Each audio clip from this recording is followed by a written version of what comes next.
magsiupo po ang lahat at makinig sa pangaral. Lola Ernie, muli sa ng Masigabo. Ang sabay ng ating pagdiriwang ngayon ay isang napakagandang selebrasyon at okasyon. Pagdudugtong ng buhay ni na Lolo Pepe at ni Lola Ernie. 50 years ago, noong 1957, April 7, nung sila'y nagsumpaan ng mga ngako na magsasama sa hirap at ginhawa, sa karamdaman at kalusugan, sa paghikahos at kasaganaan, hanggang sa wakas ng kanilang buhay. 50 years ago. Noon, 50 taon nang nakakaraan, sila'y nangako sa isa't isa. Kung noon pong 1957 ay nakita na natin noon sa inyo na nakasaksi sa kanilang pagsusumpaan, masasabi natin na ito'y nagkaroon ng malalim na ugat at kaya nga sila'y nanatili sa kabilaman ng mga dumating na mga pagsubok sa kanilang buhay. Sila pa rin hanggang ngayon ay nananatili nagsasama bilang mag-asawa.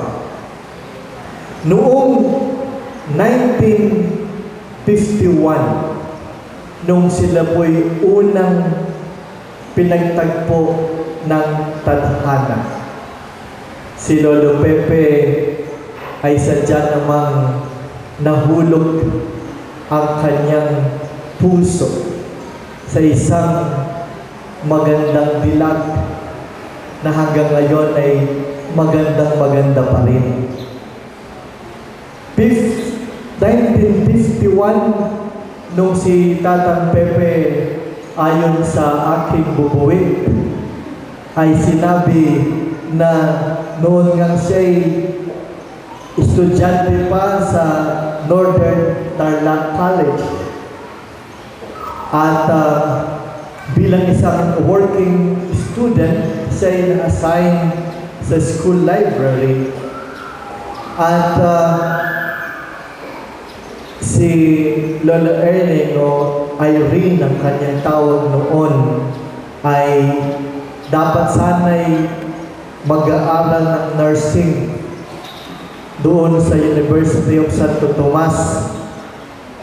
Pero dahil sa po'y bata-bata noon, I believe, if I am right, you were only 16 years old.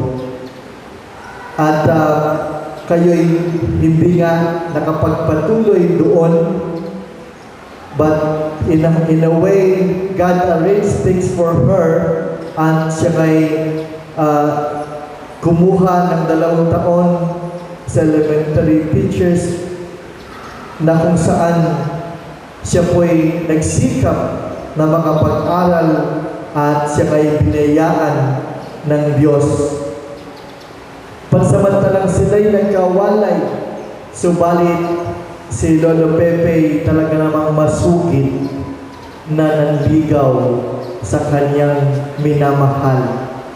Kahit na maraming naging hadlang sa kanilang pagliligawan, naging pagitan ang mga iba't ibang kadahilanan, pero kung sila'y para sa isa't isa, dumating pa rin ang pagkakataon na walang makahahadlang sa matamis na pag-ibig ni Lolo Pepe sa kanyang iniirog.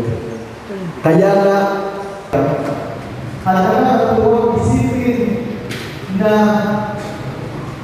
ngayon, meron pa rin tayong mga asawa tuwing ay isang naganap kinakailangan maging matatag, maging na may pananampalataya sa Diyos at pagtitiwala sa isa't isa. kaya nila na ang pag-aasawa, bagaman alam natin na ito Sa bilang ng lahat, pagkatapos ng 50 taon, ay nandito sila muli kumain ng buong pamilya. Sila'y pinayaan ng mga anak na sadya ng mga dahil sa siyaka na napaka-swerte ninyo na meron kayong mga magulang na nagsilbing inspirasyon sa kabilangan ng kabilang. Muli si Dilonio at si Mayra Veronica na nandito rin ang kasama natin.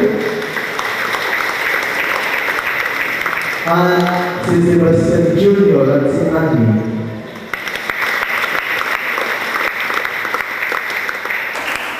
mga kapatid, Naway magsilbi ito sa atin ngayon ng lakas ng loob.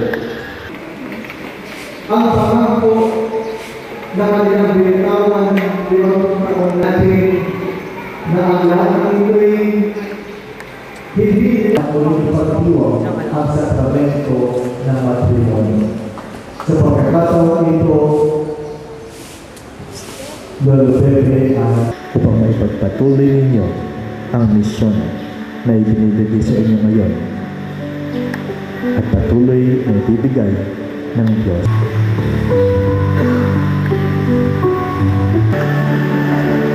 Minamahal namin Ginoo sa Pilipinas. Lord, ko na yung pauling pagtibayin ang inyong mga pangako na ginawa 50 taon na ang nakakaraan. Kayo'y kusang loob na humarap sa altar upang pasalamatan ng Diyos at tanawin ang utang na loob ang kanyang walang sawang magabay at pagmamahal sa inyo. At kaya ang ibig ninyong muling pagtibayin ang mga pinangakong ginawa noon, mangyari lamang ngayon, magharapan kayo at maghawakan ng dalawang kamay.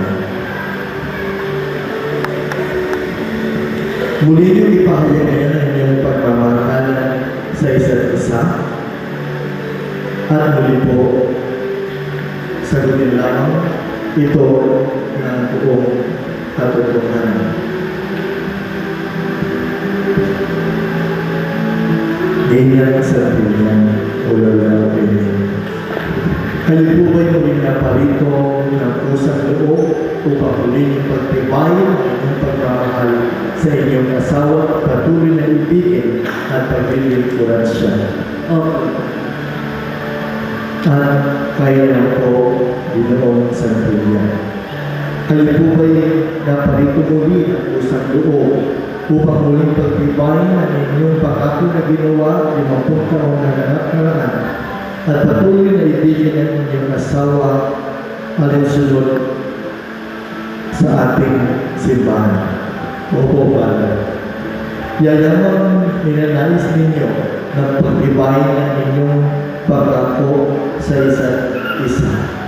Mangyari lamang ngayon sa inyong pagkataon-pala ay manalangin at sumunod sa akin.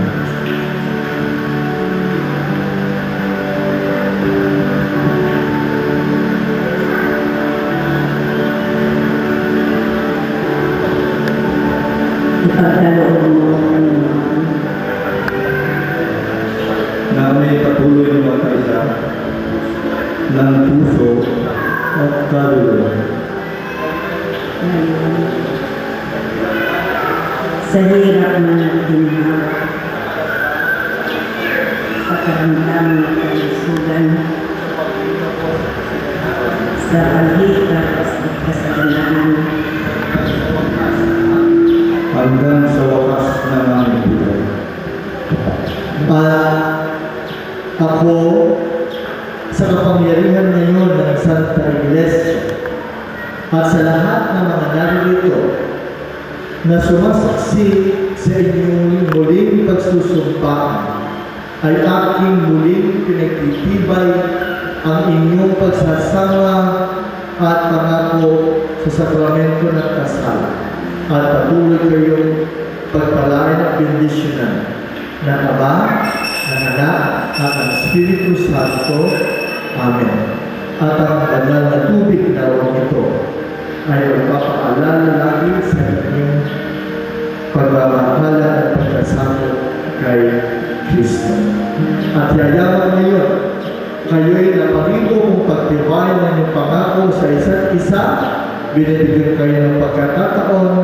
Lolo Peping, pwede mong balikan ngayon ang iyong asawa. Palakpakan po ang Kristo.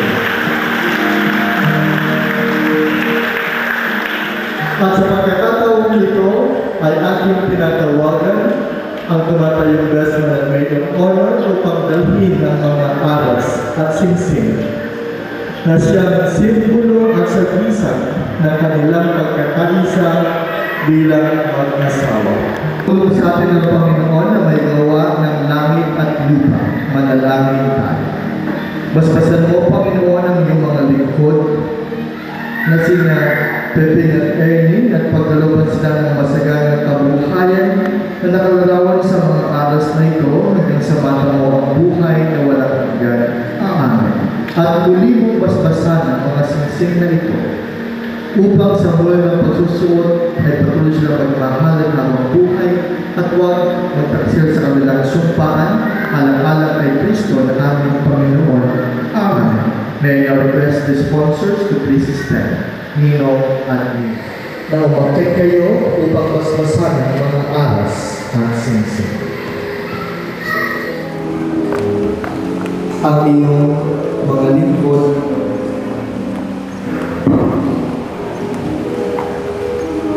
na sila Pepe at Ernie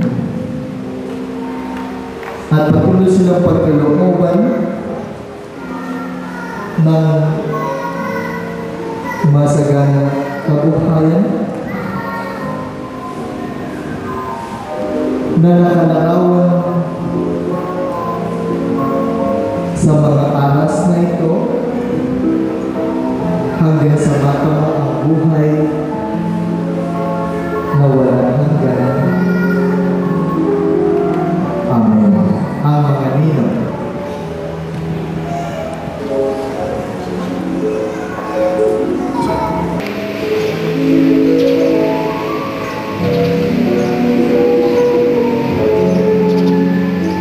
At basbasan mo rin, Panginoon, muli ang kanilang mga singsing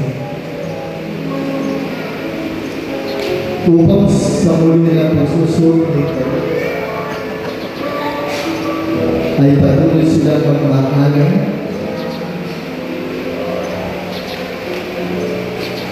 habang buhay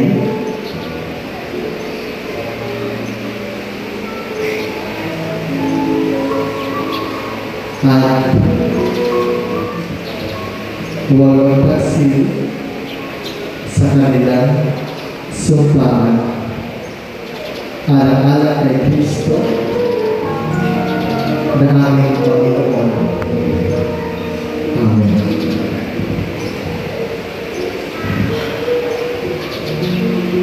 Lord Lord, ipasundi ang singsing na ito sa inyong asawa.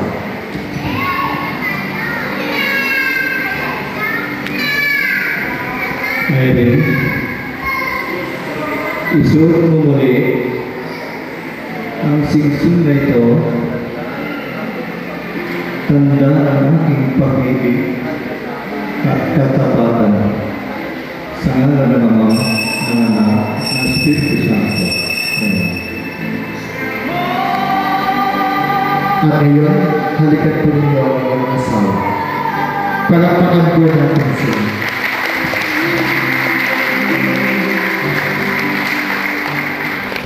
At dalalayan, muli naman. Pepe, muli mong isuot ang singsing na ito, tanda ng aking pag-ibig at katapatan sa ngalan ng Ama, ng Anak, at ng Espiritu Santo. Amen. At ngayon, kailangan po ang balik sa inyong asawa. Palapakan po natin sa ngayon.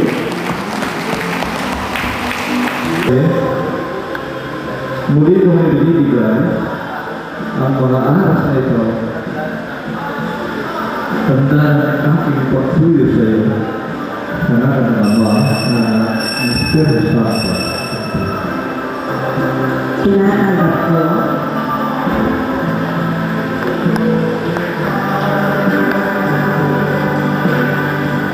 Ibo, sa konting katahimikan ngayon, Aming kapangyarihan, pagbigyan mo ang kahilingan ni Pepe at Irene upang sila patuloy na mamuhay na may kapayapaan alang-alang kay Kristo na aming Panginoon. Amen. Amen. Magsiupo ngayon ang lahat para sa pagtaalam.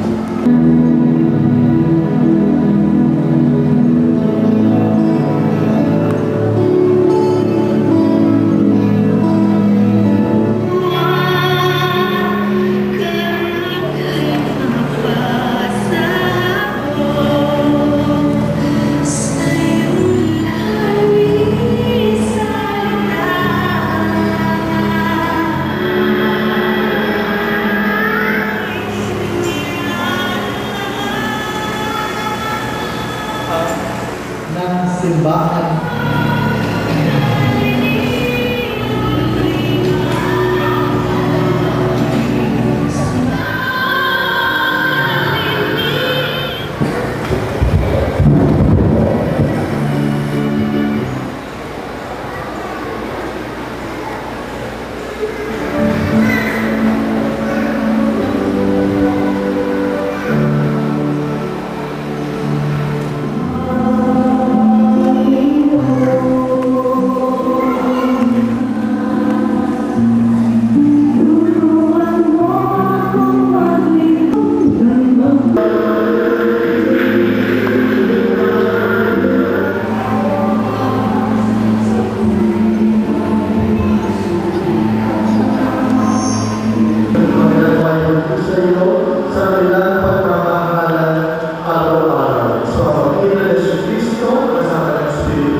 Ang ninagulungin sa iyo kadakila, Panginoong Yesu Kristo. Bago niya pinagpisan ang pusang loob ng mga niya iyon, iniabot sa kanyang mga hahandog para sa inyo.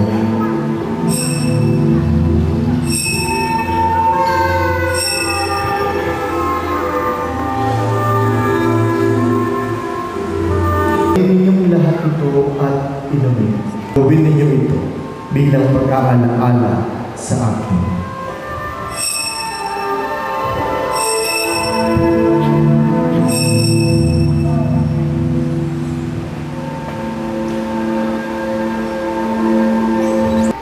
Kami nagpapasalamat dahil kayong minarapat na tumayo sa harap mo para maglingkod sa iyo. Isinasama namin na kami magsasalo-salo sa katawan ng Yesu Kristo.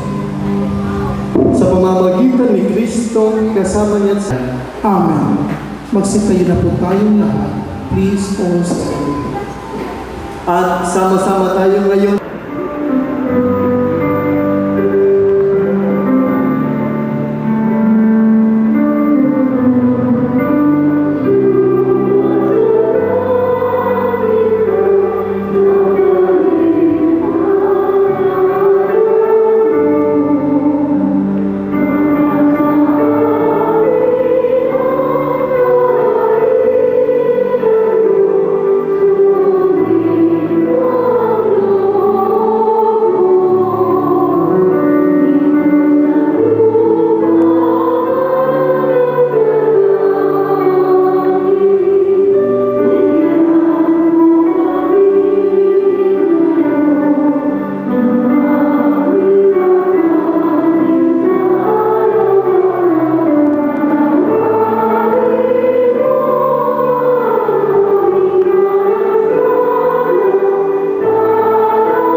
sumainyo. at sumainyo rin. Tanda po ng ating pagkakaisa at pagmamahalan bilang magkakapatid, magkamayan kayo at magbigayan ng kapayapaan sa isa't isa.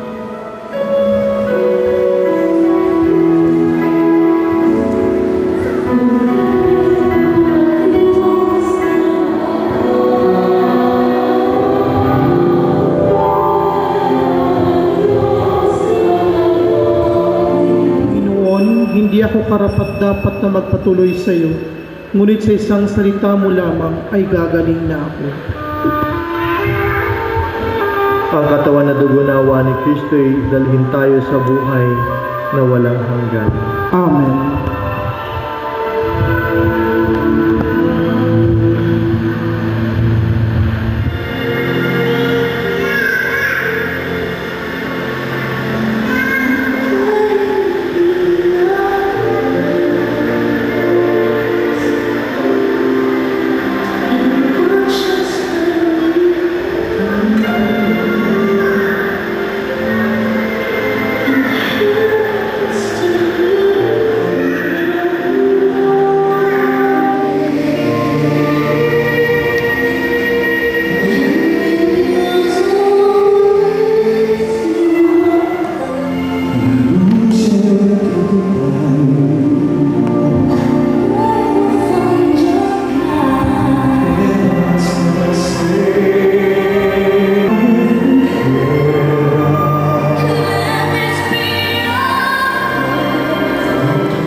Manalangin tayo.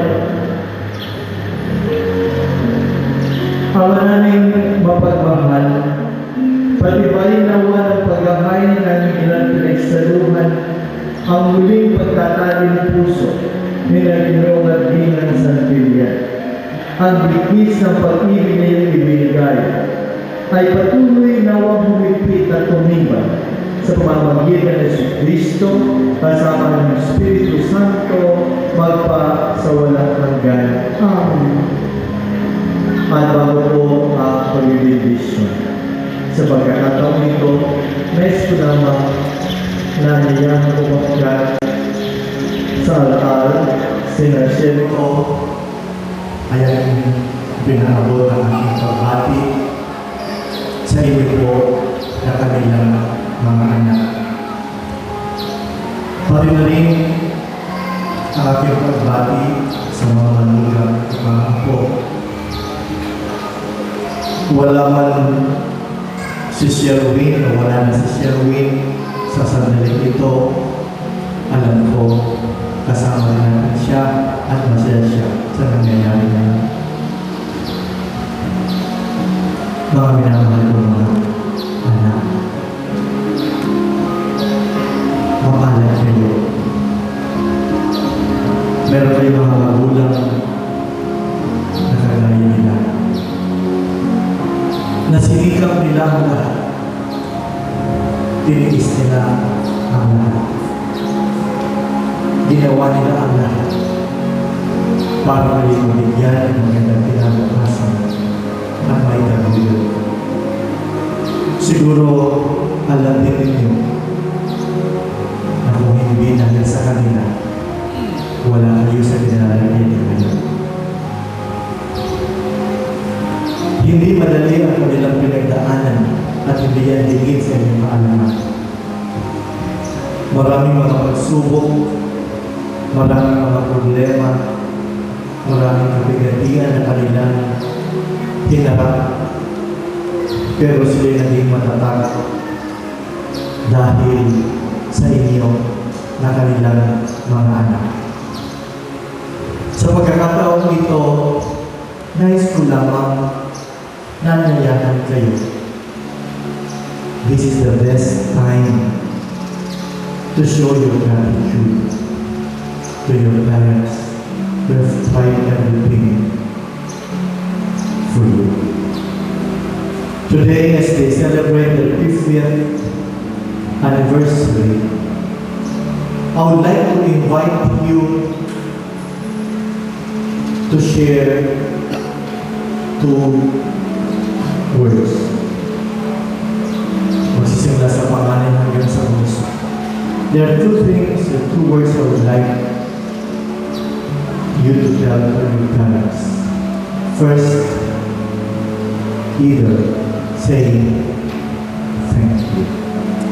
Thank you for all the sacrifices. Thank you for all the love. Thank you for everything. Or the word sorry. Kung kayo man ay nagawa pagkukulat